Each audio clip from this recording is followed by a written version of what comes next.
उत्तराखंड के हजारों कर्मचारियों के लिए आज का दिन बहुत बड़ा। सरकार ने रातों रात लिया बड़ा फैसला। असर पड़ेगा सीधे नौकरी पर। किस किस को मिलेगा फायदा, किसकी होगी बल्ले बल्ले। अधिसूचना जारी।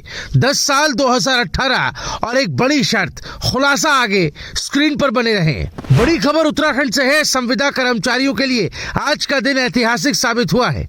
लंबे इंतजार और सालों से चल रही लड़ाई के बाद आखिरकार नियमितीकरण पर बड़ा फैसला सामने आया है। जी हां, उत्तराखंड सरकार ने संविदा, दैनिक वेतन, नियत वेतन, तदर्थ और अंशकालिक कर्मचारियों के लिए संशोधित नियमावली 2025 जारी कर दी है। और इस नए नियम का सबसे बड़ा पॉइंट है 4 दिसंबर 2018 तक लगातार 10 साल सेवा करने वाले कर्मचारी अब नियमितीकरण के पात्र होंगे।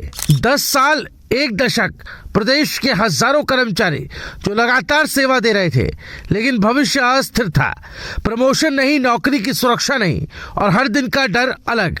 लेकिन अब धामी सरकार ने बड़ा फैसला लेते हुए इन कर्मियों की सालों पुरानी मांग को पूरा कर दिया है। शुक्रवार को सचिव कार्मिक शैलेश बगोली ने इस संबंध में अधिसूचना जारी की। इसके साथ ही 2013 में बनी नियमावली में बड़ा संशोधन भी लागू कर दिया गया है। तो आखिर नया नियम क्या कहता है, किन्हें फायदा मिलेगा, कब से मिलेगा और सबसे बड़ा सवाल उपनल कर्मचारियों का क्या होगा।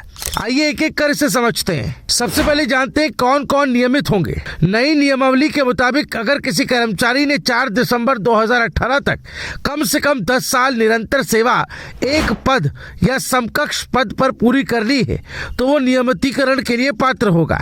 इन कैटेगरीज में शामिल है दैनिक वेतन भोगी, कार्य प्रभारित, संविदा कर्मचारी, नियत वेतन वाले कर्मचारी, अंशकालिक कर्मचारी, तदर्थ कर्मचारी। मतलब अस्थायी वर्ग से जुड़े लगभग सभी प्रकार के कर्मियों को इस नियम का लाभ मिल सकता है।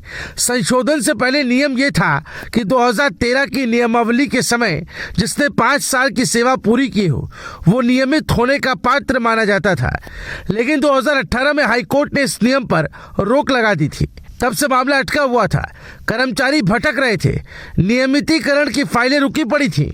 लेकिन अब 10 साल की नई सेवा अवधि लागू हो चुकी है। अब सवाल उठता है कि सरकार ने यह कदम क्यों उठाया। एक तरफ कई विभागों में स्टाफ की भारी कमी है, दूसरी तरफ स्थायी भर्ती की रफ्तार धीमी है और तीसरी तरफ हजारों कर्मचारी 10-12 साल से एक ही पद पर बिना भविष्य के काम कर रहे थे। फील्ड रिपोर्ट्स और विभागीय प्रस्तावों के बाद सरकार ने स्पष्ट संकेत दिए कि राज्य में काम कर रहे अनुभवी कर्मचारियों को स्थिरता देना जरूरी है।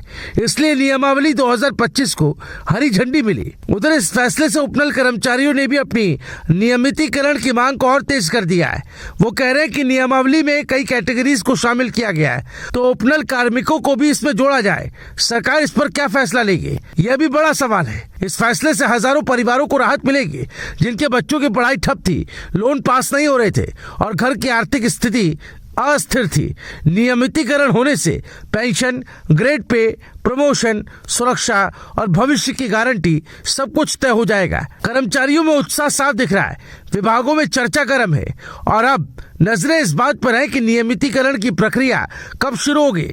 तो कुल मिलाकर उत्तराखंड सरकार का यह फैसला हजारों कर्मचारियों के लिए उम्मीद की किरण है। एक लंबा इंतजार, लंबी लड़ाई और कई बार कोर्ट कचहरी के चक्कर अब जाकर खत्म होते दिखाई दे रहे हैं। नियमावली लागू हो चुकी है। अब बारी है विभागों द्वारा नियम के तहत प्रस्ताव भेजने और प्रक्रिया शुरू करने की। कर्मचारियों को जो राहत मिली है वो लंबे समय तक याद रखी जाएगी। अगर आप भी इस फैसले से जुड़े किसी विभाग में काम करते हैं, आपकी राय क्या है, अपना अनुभव कमेंट में जरूर बताएं। वीडियो को लाइक करें, शेयर करें और चैनल को सब्सक्राइब करना बिल्कुल ना भूलें, क्योंकि हम आपके लिए लाते हैं उत्तराखंड की सबसे बड़ी और सबसे सटीक खबरें सबसे पहले।